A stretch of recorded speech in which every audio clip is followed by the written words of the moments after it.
Wherever you go, whatever you do, throw a little at it. Omax, Vest and Briefs.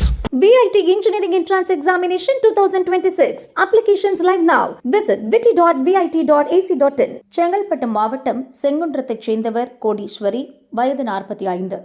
கணவர் இறந்த நிலையில் 2 மகன்களுடன் வசித்து வந்தார். அதே பகுதியில் உள்ள தனியார் நிறுவனத்தில் வேலை பார்த்து வந்தார். கடந்த டிசம்பர் 10ஆம் தேதி வேலைக்கு சென்ற அவர் மாயமானார். உறவினர்கள், குடும்பத்தினர் பல இடங்களில் தேடியும் கிடைக்கவில்லை. மறைமலை நகர் போலீசில் புகார் அளிக்கப்பட்டது. போலீசார் கோடீஸ்வரியின் செல்போன் எண்ணை ட்ரேஸ் செய்தனர். அவர் யார் யாரிடம் கடைசியாக பேசினார் என ஆய்வு செய்தனர். புரேஷவாக்கத்தைச் சேர்ந்த ஜான் என்பவரிடம் அடிக்கடி பேசி வந்துள்ளார். விசாரணையில் இருவரும் ஒரே நிறுவனத்தில் வேலை பார்த்தது தெரிந்தது. ஜானை ஸ்டேஷன் அழைத்த போலீசார் துருவி விசாரணை நடத்தினர்.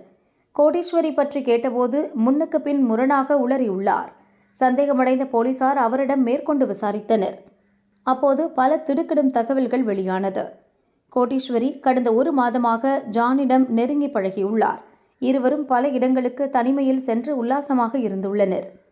கடந்த 10ஆம் தேதி இருவரும் ஸ்கூட்டியில் கோயிலுக்கு சென்றுள்ளனர். திரும்பி வரும் வழியில் சிறுதாவூர் அருகே உல்லாசமாக இருந்துள்ளனர். அப்போது ஜானுக்கு கொடுத்த கடனை கோடீஸ்வரி திருப்பி கேட்டுள்ளார். பணம் தர மறுத்த ஜான், நாம் இருவரும் திருமணம் செய்யலாம் என கேட்டுள்ளார். அதற்கு மறுத்த கோடீஸ்வரி வாக்குவாதத்தில் ஈடுபட்டதாக கூறப்படுகிறது. இதனால் ஆத்திரமடைந்த ஜான் அவரை அங்கேயே அடித்து கொன்றுள்ளார். உடலை புதருக்குள் வீசிவிட்டு சென்றுள்ளார். தற்பொழுது போலீசிடம் சிக்கியதால் சம்பவம் நடந்த இடத்தை அடையாளம் காட்டினார். அங்கிருந்து கோடீஸ்வரியின் உடல் அழுகிய நிலையில் மீட்கப்பட்டது. இதையடுத்து ஜான் மீது கொலை வழக்கு பதிவு செய்த போலீசார் அவரை கைது செய்து சிறையில் அடைத்தனர்.